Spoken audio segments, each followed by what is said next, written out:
over will Mae hyn yn return to awgrymu normal, and this efallai bydd suggests ymddygiad y cyhoedd, that parodrwydd y public cyhoedd i behaviour and the gyfieithu willingness i of the ailgydio yn public ei patrymau to siopa ac yn y blaen, restart hefyd yn mynd i chwarae their rhan usual allweddol habits in terms mewn of shopping unrhyw and so on will play a adferiad crucial role economaidd. in any economic recovery.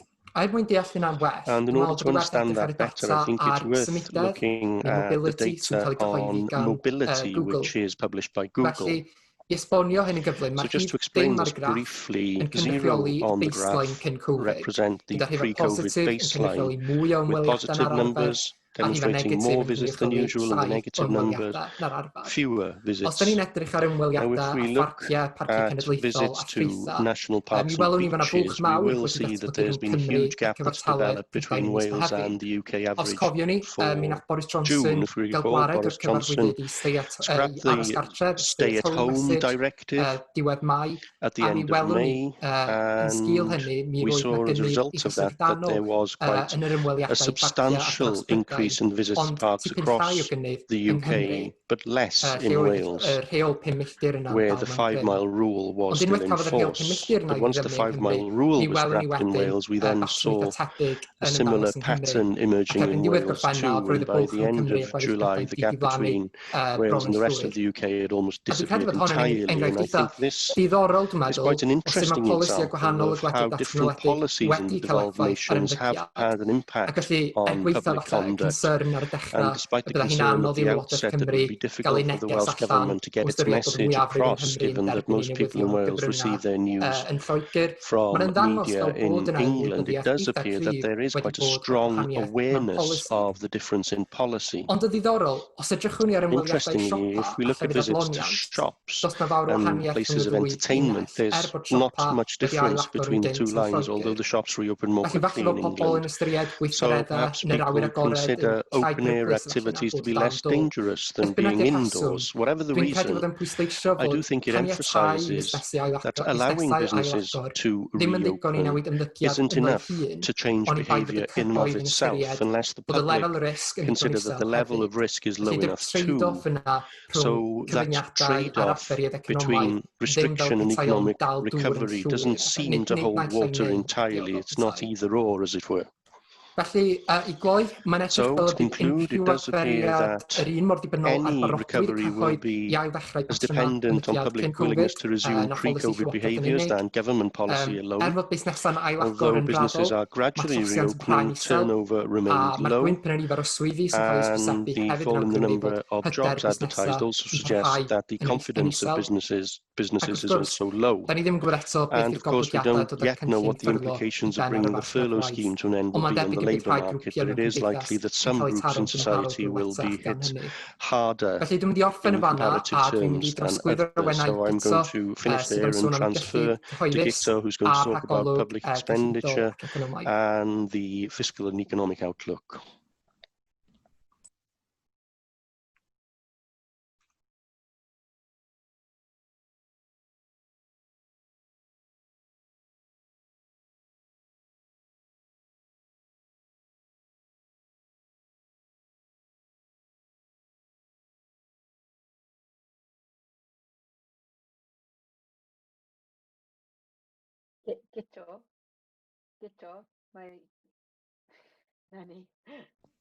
Gito, you're on mute.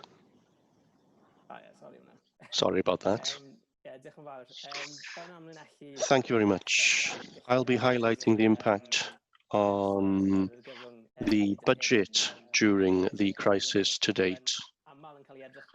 It's often seen as being quite a dry subject, but I do think it's something that's had a greater impact on our daily lives than ever before. Certainly it's impacted more of us, and then I'll go on to discuss the outlook, or what we know about the rest of this year and ensuing years. So the first thing to say is that the fiscal response has been huge. It was difficult to imagine expenditure at this rate just 5 months ago. This figure demonstrates that the initial fiscal response from the UK government was worth around £192 billion, and a large part of that is the furlough scheme and the support for the self-employed. An increase in expenditure on public services is also relevant to that, and cuts to tax and grants for businesses. Those last bars that you see are the impact of the summer statement, and you may have heard of the plan for jobs announced by Rishi Sunak, but that was a very small part of the fiscal response in terms of the announcement made last month. There is some uncertainty as to the real cost of some of these policies, and we won't know exactly how much is to be provided to Wales until far later on. But our estimate at the moment is that expenditure on tax cuts for the Welsh Government will come to around £4.4 billion, and that doesn't include the funds transferred to the Welsh Government, as I will mention in a few moments' time. If we compare the response here with other nations, as a share of the economy, it's quite a bit less than some countries such as the US, Japan and Germany, but it is substantially more than Italy, Spain and France. So it does place the UK in its international context, and it's close to the international average in terms of the fiscal response. Now, the greatest impact on public spending will be the fall in taxation revenue, because the incomes of business and individuals will fall, and as a result of that, UK government borrowing will increase substantially this year. That red line that you see there demonstrates government borrowing up until April in this financial year. And the UK government borrowed more in April and May than they did throughout the previous 12 months in 2019-2020, and that green line, the current OBR projections suggest borrowing of around £322 billion this year as compared to £55 billion in the previous year. And this suggests that public debt as a share of the economy will increase substantially, increasing above 100% of the value of the economy this year before stabilising at a far higher level, far higher than the level that we saw at the time of the financial crisis in 2008. But if we look further back in time, then the levels of public debt have been higher in the past, for example, in the post-war era, and I will return later to why this isn't as bad as some are claiming, and why public debt shouldn't be the focus for governments over the next few years. If we move on now to the Welsh Government's response, the Welsh Government, of course, is reliant on transfers from the UK Government. So when the UK Government decides to spend in England on devolved areas, this increases the Welsh Government's budget. And the scale of the transfers as a result of COVID-19 have been the cause of some confusion for us and others, with the two governments contradicting themselves and funds being re-announced a number of times. Unfortunately, it does take some hours going through press statements from UK government departments to work out exactly what's coming to Wales. But this is public expenditure, and this graph shows Welsh Government day-to-day spending on public services in Wales from 2010 in real terms. You will see over the first years of this period that spending was cut substantially before increasing a little over recent years. That yellow line that you see were the Welsh Government's plans as they stood in March. Now, at the end of May, the Welsh Government published a supplementary budget updating its expenditure plans for this year. They redirected funds and used some £1.9 billion from the UK government, and much or most of that funding went towards businesses in grants and rate relief, and of course there was more money provided to the NHS and social care and also to local government. But since then, some £2.1 billion additional funding has been announced by the UK government, which will be going into the Welsh budget, and that funding is now being announced by the Welsh Government for additional funding for social care, help to the arts last week. And from this graph, you can see that there's been the value of a decade has increased, which has happened in just a matter of months rather than years. Now, the Welsh Government, as I said, is reliant on funding from the UK Government, and that funding is based on population rather than need. So there is a risk that the additional funding provided to Wales won't reflect the additional need in Wales. And also the Welsh Government is restricted in terms of its borrowing powers and using reserves, and that's important for a number of reasons. One of the regular complaints that we hear against the Welsh Government is that the Welsh Government has been slow in announcing schemes similar to the UK government, but in reality, they have to wait for the UK government to announce their proposals before they know how much funding is available to them. It also restricts the ability of the Welsh government to do something very different to the UK government and to pre-plan, I think, going on over the next few months and weeks. The lack of borrowing powers, particularly, will restrict the Welsh Government's ability to support the Welsh economy unless the UK Government does so too. So to conclude, I will turn to what we know and perhaps what we don't know about the fiscal and economic outlook over the next months and years. The first thing, and the very obvious thing to say, is that it's very uncertain at the moment. Nobody really knows what the shape of the recovery will be, when the economy will return to the levels at the beginning of the year, although the latest data does show that the economy has been growing somewhat, with restrictions being relaxed over the past weeks.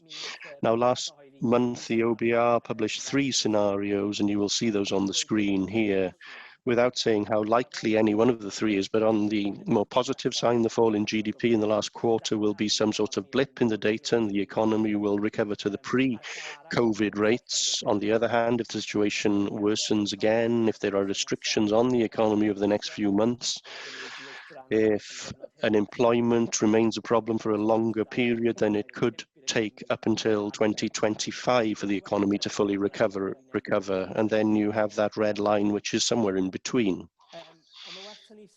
But it is worth highlighting, although we don't know how the economy will perform, it's worth highlighting 2 important factors, and will, to a great extent, decide what happens to the economy. First of all, as Kian mentioned, the economic recovery will depend on the number and nature of COVID-19 cases across the country. The sectors most impacted by the pandemic are reliant on social mixing, and people's willingness to go back to spend in those sectors is reliant on the success of governments in controlling coronavirus.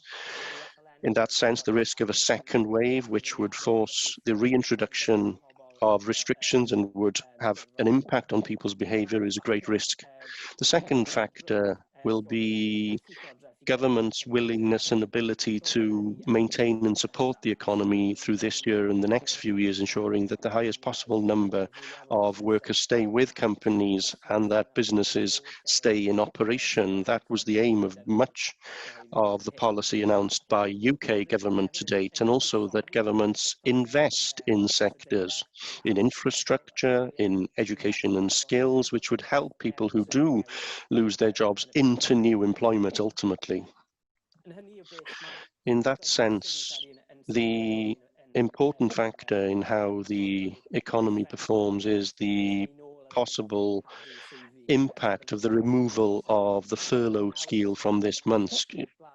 Employers are now contributing national insurance and pension contributions. They'll have to contribute to the workforce salaries over the next few months before the furlough scheme comes to an end in the autumn. Now, the bonus that the Chancellor announced in January for employers who bring back full-time employees is far too small, given the economic uncertainties that businesses are facing.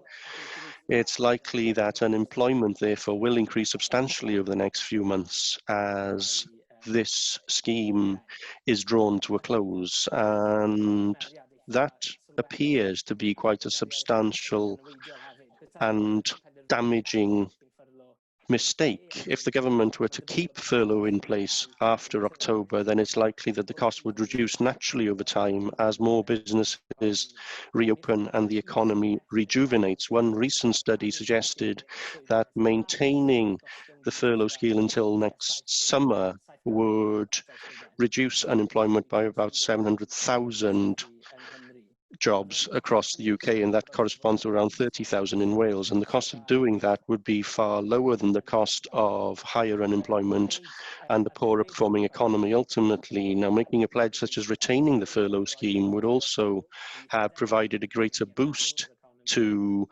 confidence in the economy and demand in the economy than the announcements made in the summer statement last week. And I think it's also important that governments support people who do lose their jobs, and those losing their jobs in the UK are on average losing more of their income than is the case in the rest of Europe. So increasing benefits would avoid an increase in poverty in a smaller economy, would also be economically beneficial over the next few weeks and months.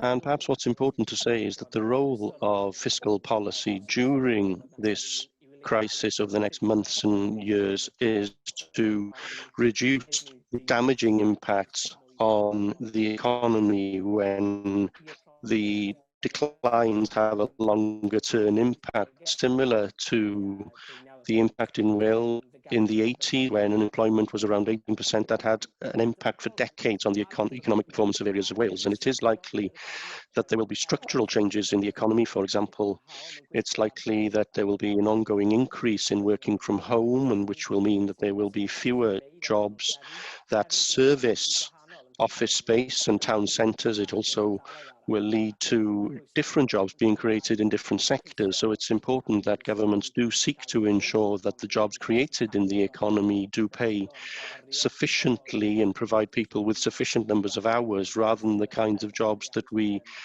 saw developing during the economic recovery a decade ago. Finally, then, in terms of the fiscal outlook, the thing that will secure fiscal sustainability for the UK government will be the economic recovery. That will decide whether,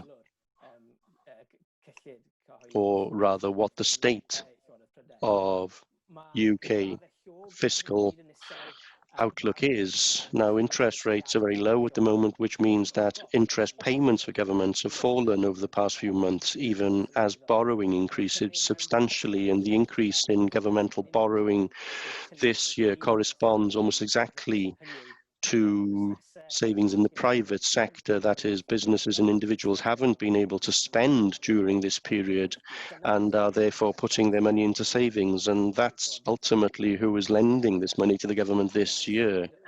Money moves, if you like, from those who are unable to spend and invest to those who are unable to work. And if the economy does recover and people start to spend and invest again, then borrowing levels will naturally fall. If the scale of the economy is restored over ensuing years, then perhaps public debt will stabilize at a higher level. And finally, therefore, I think it is important that we learn lessons from the past decade. This crisis came after a decade of austerity policies, which began with George Osborne's crisis budget in 2010. Between 2010 and 2013, the economic recovery was delayed by cuts in public expenditure. And of course, that led to social hardship on a large scale. There's clear evidence that austerity policies are related to tens of thousands of untimely deaths. And in terms of the state of our public services, the cuts did have an impact on our ability to respond effectively to this crisis, despite the best efforts of key workers who have seen a drop in their numbers and pay cuts over the past decade. And even the more generous settlements that have been provided to the health service over the past decade are quite small compared to the historic growth that we saw pre-2010. So I think it's time for us to prioritise the resilience of our public services, as well as the efficiency of those services, which has been the focus over the past few years. Of course, increasing expenditure on health, education and infrastructure will have a beneficial effect on the economy now, because there is that spare capacity in the economy. And therefore, that should be the major fiscal question in a few years' time, and questions that perhaps we should have been discussing way before this crisis hit. What kind of level of public services do we want to see provided here in Wales? How will we pay for public services for an ageing population, and how do we sufficiently fund social care? And if we want to see better public services, as can be seen in many nations across Europe, then we will have to pay higher levels of taxation ultimately. And with the fiscal powers that the Welsh Government has, then these arguments should be central to the election of next year. So thank you very much.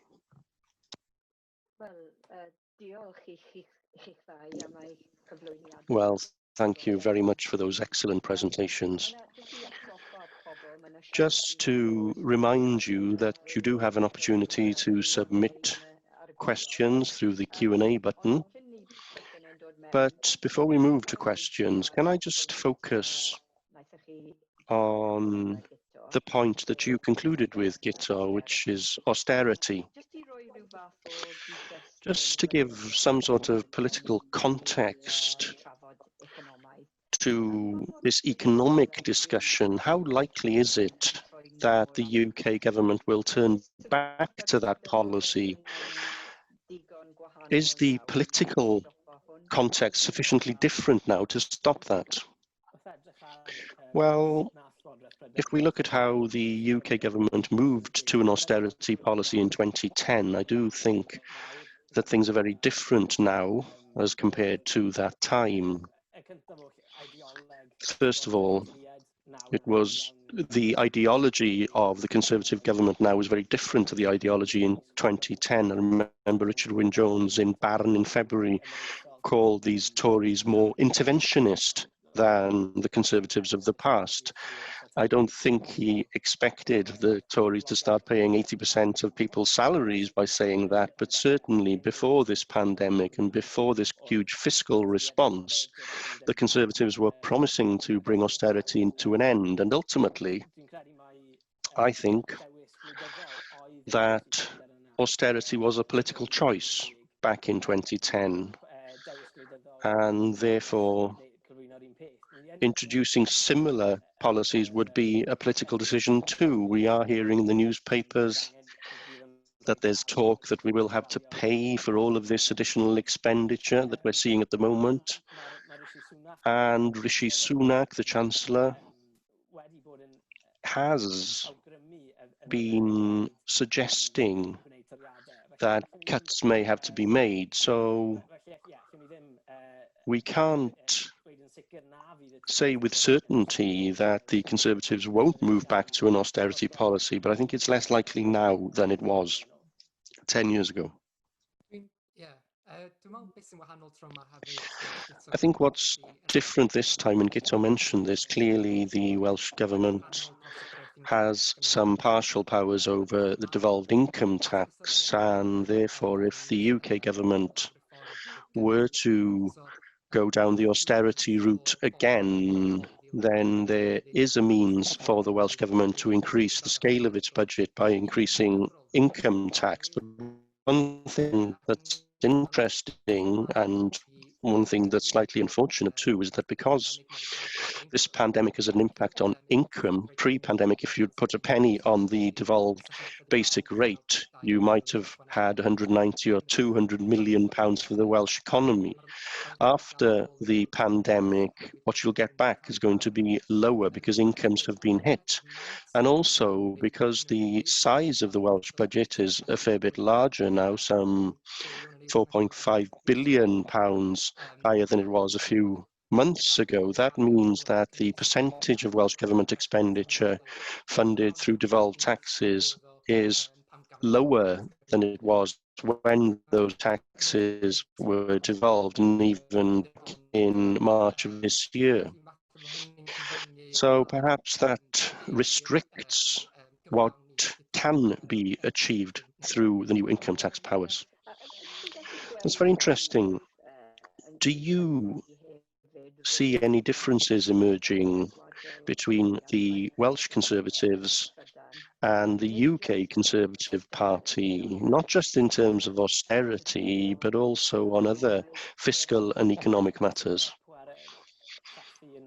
Well, certainly taxation powers have provided one way for the Conservative Party to offer something different in Wales.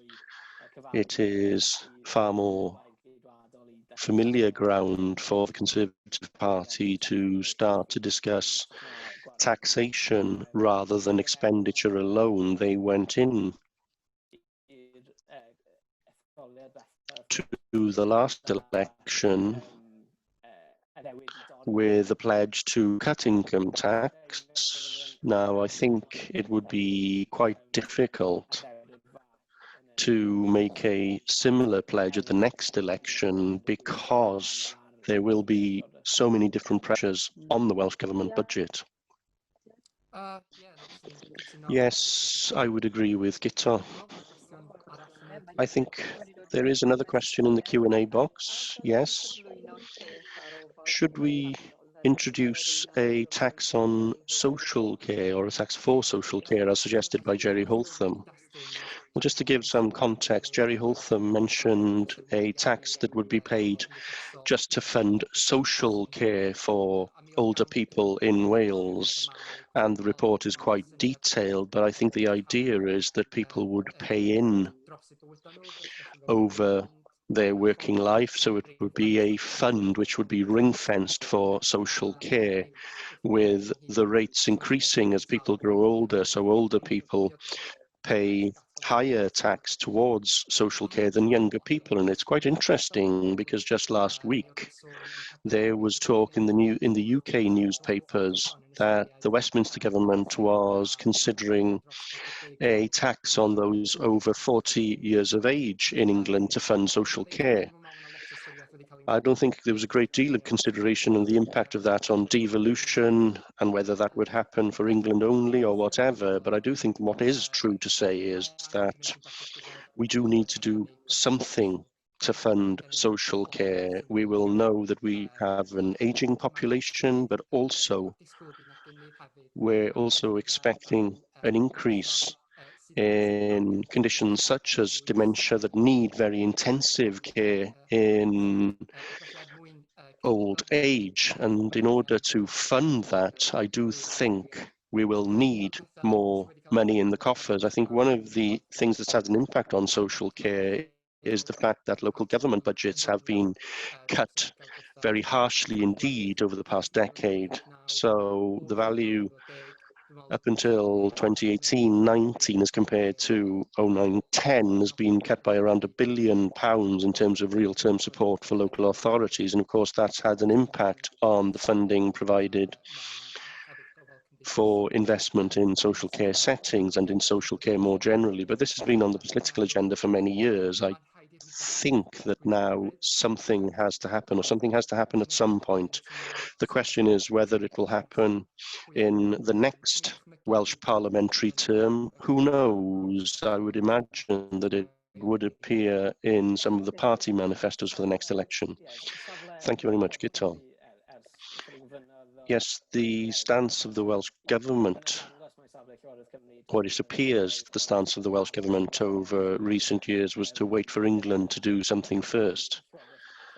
I think the UK government was due to announce a green paper on funding social care back in 2017, and it was shelved. It has been shelved now for a number of years. At some point, I do think that the Welsh government, or rather, I don't think that waiting for England to act first is possible. Of course, if there were to be a pan-UK tax introduced, perhaps that would be fiscally better for the Welsh Government because the tax base is smaller here, so there would be more funding coming to Wales through that approach. But that isn't something that we can rely on, perhaps, namely that the UK Government will act first. So the Welsh Government will have to do something themselves. Great. Okay. I think we're about to run out of time. I do apologise. So I would like to thank both our contributors who were excellent, and I'd like to thank you all for joining us. And thank you also to the Senedd and the Eisteddfod Amgen for arranging this afternoon's seminar. Thank you very much.